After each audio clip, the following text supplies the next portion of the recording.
Haleluya, puji Tuhan. Salam sejahtera bagi kita sekalian, dan selamat kita akan mendengarkan kebenaran firman Tuhan. Kita akan sama-sama membaca dalam Yesaya 9 ayat 5.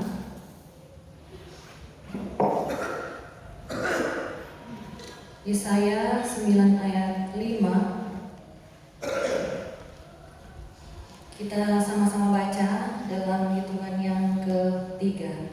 1, 2, 3.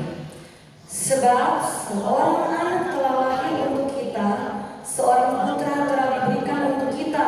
Lambang pemerintahan ada di atas bahunya, dan namanya disebutkan orang Penasihat Ajaib, Allah yang perkasa, Bapa yang kekal, Raja damai. Puji Tuhan.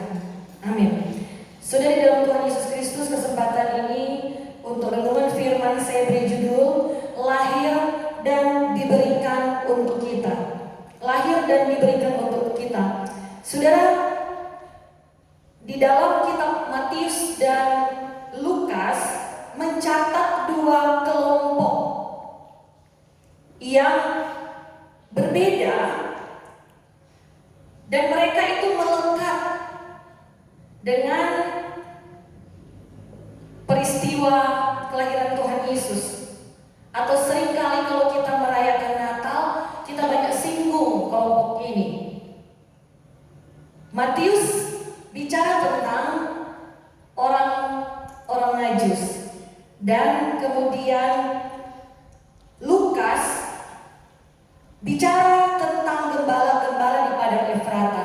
Kita dapati di dalam Matius 2 ayat 1 sampai 12, dan di dalam Lukas 2 ayat 8 sampai 20. Orang Majus ini bahagian atau kelompok orang yang bukan Yahudi atau non-Yahudi. Sementara gembala-gembala di padang Efrata, mereka adalah orang Yahudi. Dalam perbandingan yang lain, orang Majus itu bukan Yahudi, tetapi orang-orang pintar, orang-orang cerdas, orang-orang terpelajar, orang yang punya harta benda sebagaimana yang mereka persembahkan. Sementara Lukas mencatat bahagian yang lain di padang Efrata itu ada gembala-gembala. Nah, berita Natal itu datang kepada gembala-gembala yang notabene bukan pemimpin. Mereka itu adalah kelompok orang yang rendah ketika itu dibanding dengan kelompok yang lain. Nah, saudara, di dalam Tuhan Yesus Kristus, sebenarnya dua kelompok ini mewakili saya dan saudara yang hadir pada kesempatan ini. Nah, mari kita kemudian akan melihat, Bapak Ibu, seperti apa yang saya sudah katakan tadi, lahir dan diberikan untuk kita semua. Sebelum itu, kita kalau merayakan Natal, di sini saya tadi perhatikan tidak ada kandang, tidak ada patung gembala atau orang Majus, ya. Tapi di tempat-tempat lain pada umumnya ada hiasan-hiasan Natal yang mendukung perayaan Natal. Nah, sebenarnya kalau kita menelusuri, berapa sih orang Majus yang datang ketika melihat Tuhan Yesus? Ada berapa, saudara? Banyak yang menganggap bahwa ada 3 orang, seperti halnya kalau kita perhatikan perhiasan atau atribut-atribut Natal. Mungkin ada di rumah kita masing-masing, ada 3 orang, karena mereka melihat bahwa yang yang dipersembahkan adalah 3 benda, 3 persembahan, emas, kemenyan, dan mur. Berarti ada 3. Sebenarnya bukan 3, lebih banyak, ya. Betul, banyak orang yang datang, banyak yang memprediksikan sekian puluh, sekian ratus, tapi banyak yang menyertai ketiga orang ini. Karena perjalanan yang panjang, konon mereka dari Persia itu melalui jalan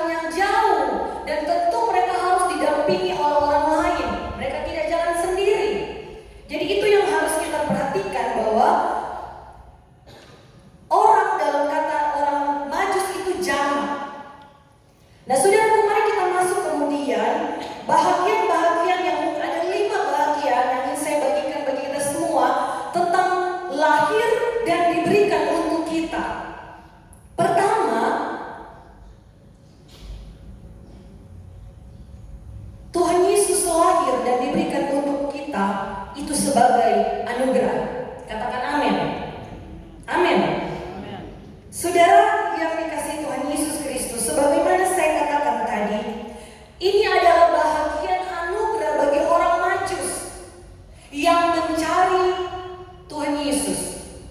Bahagia juga bagi yang dicari Tuhan, seperti halnya gembala-gembala yang didatangi oleh utusan Tuhan, malaikat. Jadi dua bahagian ini, orang Majus itu mencari dengan usahanya. Ya, mungkin mereka bagian orang yang seperti halnya saya katakan tadi, non-Kristen. Ya, mereka mencari, mereka mendapat anugerah. Karena ada timbul dalam kehidupan mereka untuk mencari Tuhan. Saya yakin dan percaya saudara, bahagia berita Natal, sukacita Natal bukan hanya datang saja kepada gembala-gembala yang adalah orang-orang yang Yahudi, seperti halnya orang-orang percaya seperti kita saat-saat ini. Tidak hanya datang kepada kita, tetapi datang kepada orang-orang yang mau datang mencari Tuhan. Amin saudara. Makanya di bahagian kita yang sudah menjadi orang Kristen, pengikut Kristus, suatu kewajiban juga bagi kita untuk menyampaikan kabar baik, sehingga mereka timbul kerinduan untuk menerima kabar baik itu, kelahiran Tuhan sebagai juru selamat itu menjadi bahagian mereka juga. Amin saudara. Dan saudara di dalam Tuhan Yesus Kristus, ketika kita melihat orang gembala-gembala di padang, ternyata Tuhan memilih gembala yang dianggap kelas 2, yang dianggap hina untuk menjadi saksi pertama kelahiran dari Tuhan Yesus. Menunjukkan apa saudara? Bahwa menunjukkan kabar baik itu untuk semua orang, bukan hanya kepada orang-orang penting saja, tetapi menyasar kepada orang-orang yang mungkin tidak dianggap, menyasar kepada orang-orang kelas 2 tadi saudara, janda-janda miskin, orang-orang yang tidak mampu. Tuhan datang bagi mereka juga. Dan kalau Tuhan mengutus kabar baik itu datang kepada gembala-gembala yang mewakili kelas 2 tadi saudara, ini juga boleh menjadi sesuatu ajakan bagi kita semua saat ini yang ada dalam keadaan yang punya sesuatu. Mari kita berbagi menjadi kabar baik bagi mereka. Kita menjadi malaikat-malaikat yang diutus Tuhan. Amin saudara. Beritakan kabar baik bagi mereka yang memerlukan bantuan kita. Amin saudara. Haleluya. Dan yang kedua saudara, kita bicara tentang anugerah. Orang Majus itu teologi mereka adalah menyembah berhala, tetapi menjadi anugerah bagi mereka, anugerah Allah bagi mereka ketika mereka dibawa untuk bertemu dengan Tuhan. Banyak kisah orang-orang yang belum mengenal Tuhan sebelumnya yang menemukan jalan mereka kepada Tuhan karena anugerah Tuhan. Amin saudara. Banyak. Dan mari kita berdoa semakin banyak lagi. Ketika kita merayakan Natal saudara, semakin banyak lagi yang melihat bahwa ada kasih Tuhan dalam perayaan-perayaan kita. Bukan hanya sekedar ibadah yang seremonial biasa, tetapi benar-benar di sana ada sesuatu kesaksian seperti kata suami saya, lewat apa yang kita lakukan ketika kita keluar beribadah. Perayaan Natal yang kita lakukan saudara boleh berdampak di luar sana menjadi kesaksian bahwa yang kita rayakan itu untuk mengenal bagaimana Allah mengasihi dunia ini sehingga Ia mengutus anaknya. Dalam perayaan Natal yang seringkali kita rayakan, ini yang harusnya menjadi kesaksian kesaksian bagaimana kita menerima anugerah Tuhan, dan harusnya anugerah itu kita sampaikan dan akan membawa anugerah itu menjadi bahagian mereka juga yang belum mengenal Tuhan. Puji Tuhan saudara. Jadi bahagian yang pertama, anugerah Tuhan ketika Allah memberikan Yesus itu lahir dan diberikan untuk kita. Yang kedua, hal yang kedua yang saya bagikan menyangkut dia lahir dan dia diberikan untuk kita, yaitu sesuai dengan keadaan, situasi dan kondisi kita. Kita sudah melihat dua kelompok tadi saudara, gembala-gembala. Lukas 2 ayat 12 dan 16, perhatikan dua ayat ini. Dan inilah tandanya bagimu, kamu akan menjumpai seorang bayi dibungkus dengan lampin dan terbaring di dalam palungan. Ayat 16, lalu mereka cepat-cepat berangkat dan menjumpai Maria dan Yusuf dan bayi itu yang sedang berbaring di dalam palungan. Kain lampin, orang biasa bilang kain terapung, istilahnya orang Manado.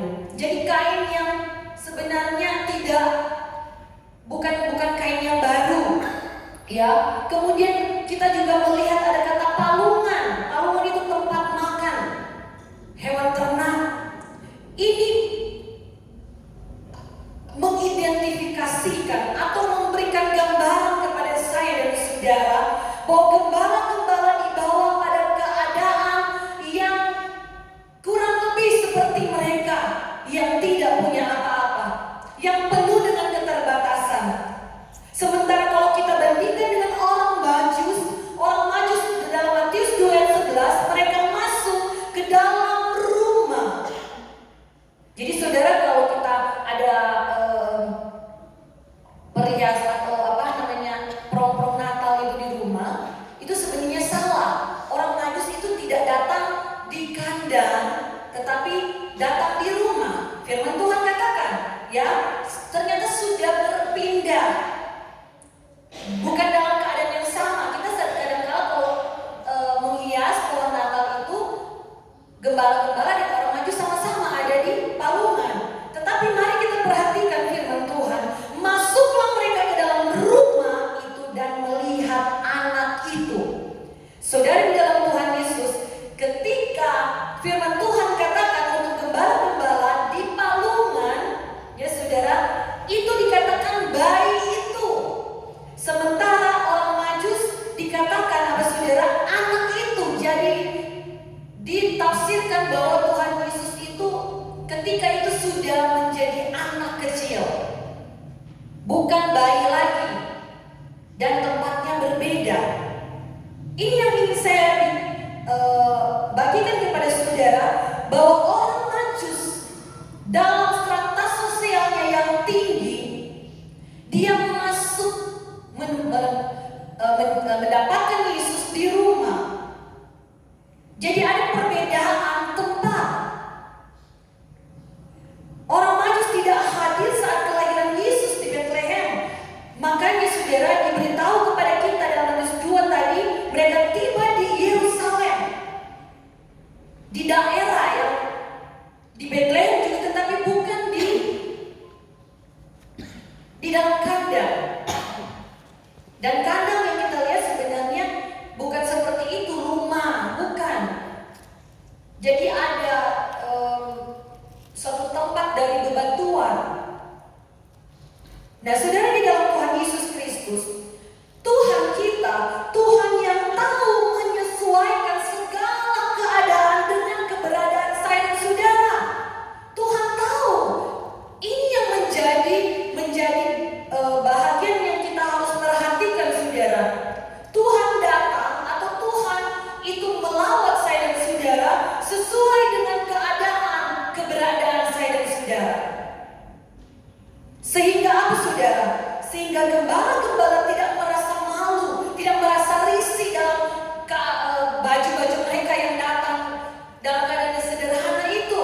Dan bahkan orang Majus tidak menjadi canggung ketika mereka datang dengan kemewahan mereka.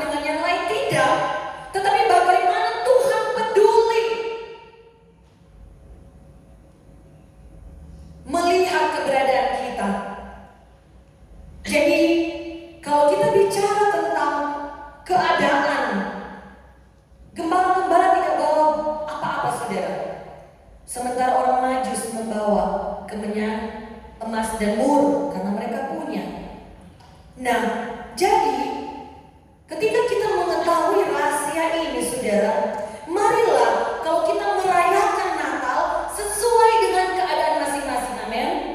Amin, saudara. Haleluya. Jangan ketika Natal, saudara,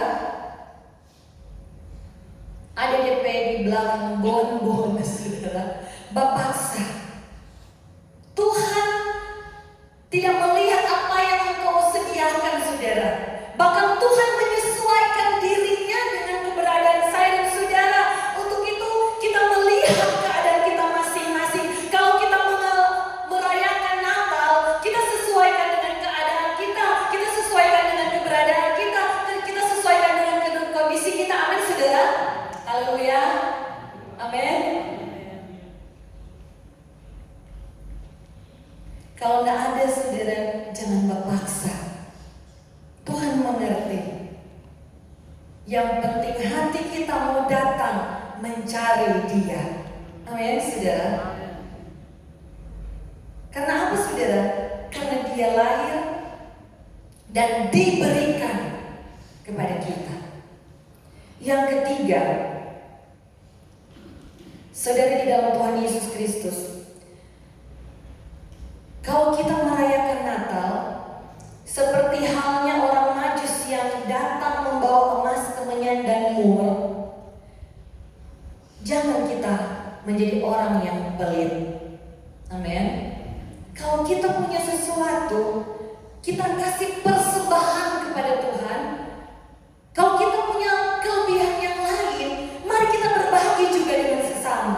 Amin, saudara. Itu yang harus menjadi poin penting dalam kita merayakan Natal. Dan bibit-bibit kebenaran firman Tuhan ini ketika tertanam dalam hati kita, bukan saja ketika kita merayakan Natal kemudian kita mempersembahkan sesuatu untuk Tuhan dan untuk memberikan kepada orang lain, itu akan menjadi gaya hidup saya dan saudara. Amin, saudara. Pesan Natal akan menjadi bahagia yang tertanam dalam kehidupan kita. Kita tahu mempersembahkan persembahan yang terbaik kepada Tuhan, dan kita tahu memberi kepada orang lain. Amin. Haleluya. Kemudian, saudara di dalam Tuhan, yang keempat,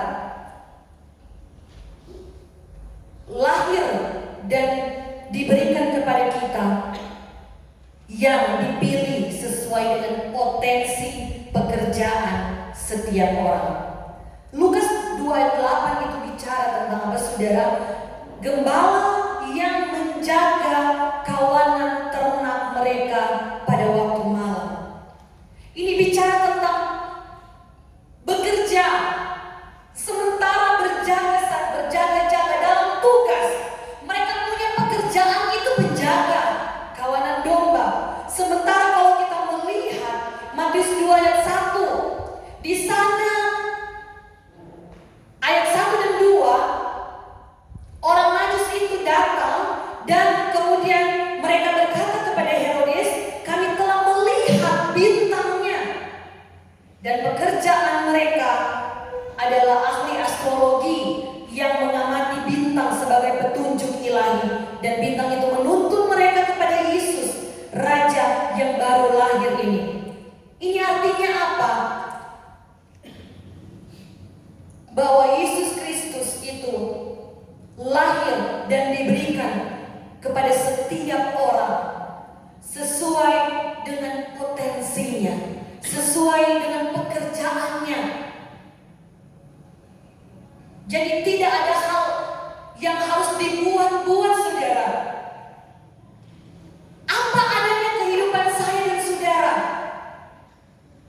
Dia datang lahir bagi kita. Amin, saudara.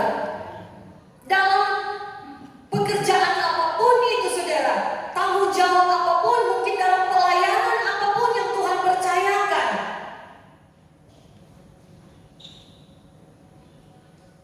Dia lahir dan diberikan bagi kita. Amin, saudara. Haleluya. Jadi jangan merasa bahwa saya tidak punya potensi, saya tidak punya pekerjaan yang seperti orang lain. Jangan banding-bandingkan. Gembala saja. Tuhan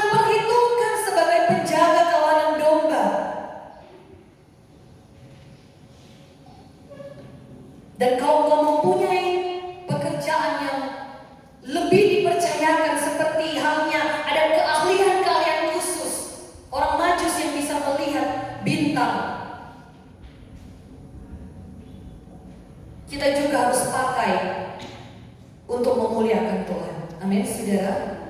Haleluya. Jangan jadi sombong melihat orang lain, potensinya cuma menjaga kawanan domba.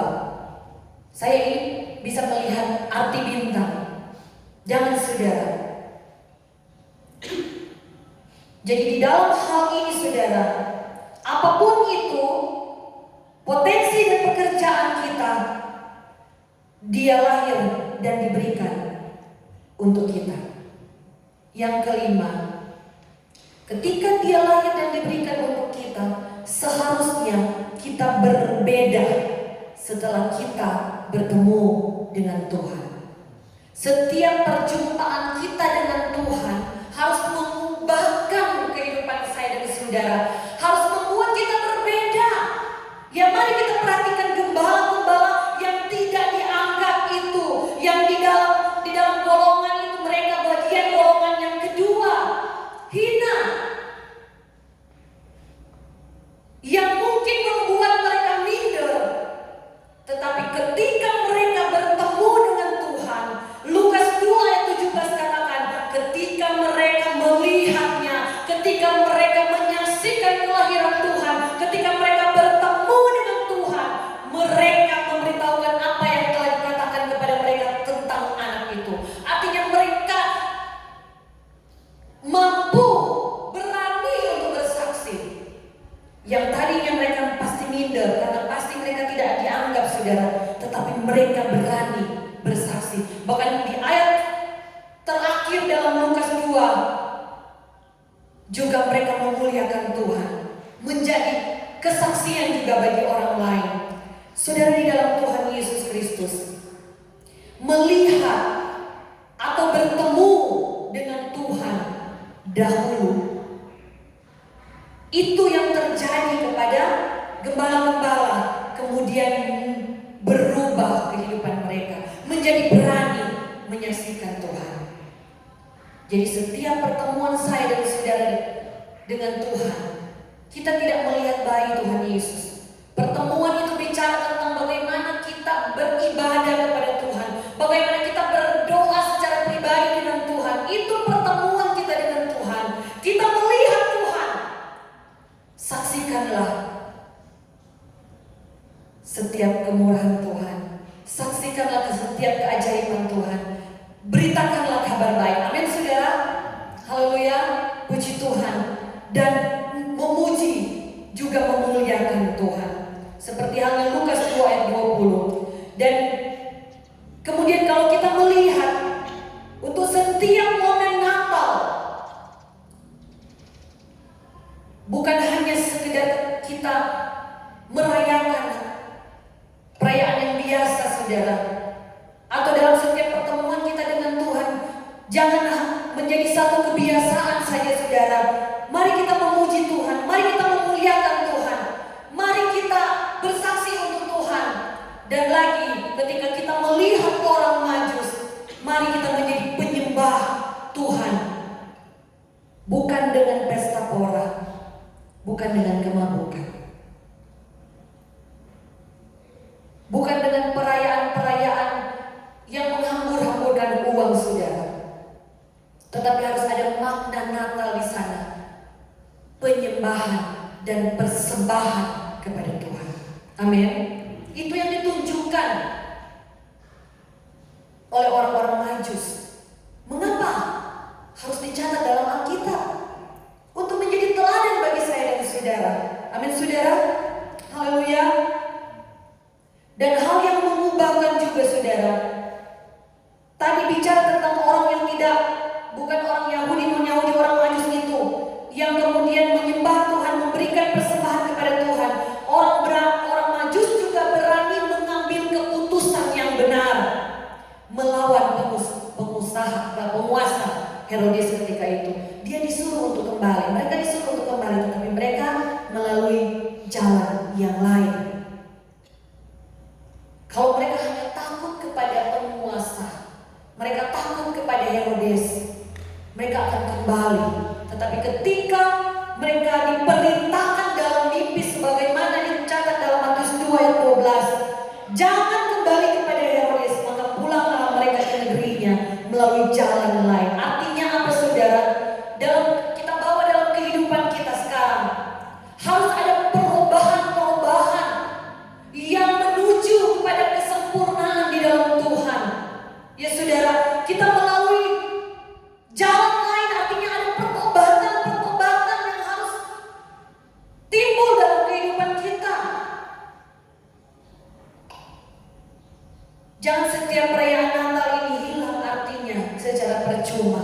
kita belajar tentang kebenaran firman Tuhan ini dari gembala-gembala yang pertama kali menerima berita Natal dan dari orang Majus yang mencari Yesus.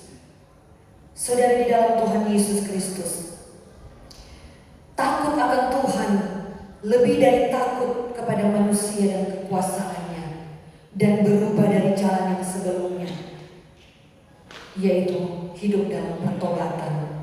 Yang terakhir saudara, bahagian yang keenam lahir dan diberikan untuk kita. Orang-orang yang seperti apa yang menikmati Natal atau menikmati kabar baik? Orang-orang seperti gembala-gembala di padang Efrata yang dikunjungi oleh malaikat, dan orang-orang seperti orang Majus yang bersusah payah, yang berusaha mencari Yesus, Raja yang baru lahir itu. Orang-orang yang seperti mereka adalah orang-orang yang tunduk, yang taat, seperti tema ini saudara, penundukan. Ketika gembala-gembala diberitakan bahwa kamu akan menjumpai seorang bayi di dalam Lukas 2 ayat 12 ayat 15, mereka berkata seorang yang dengan yang lain, marilah kita pergi, ya. Dan ayat 16 bilang mereka cepat-cepat. Penundukan atas perintah dari Tuhan melalui malaikat. Kamu akan menjumpai. Jadi mereka harus disuruh untuk pergi. Dan mereka pergi cepat-cepat saudara. Dan itu adalah bahagian orang yang menerima kabar baik. Syaratnya harus dengar-dengar, harus tunduk, punya kerendahan hati, punya ketaatan.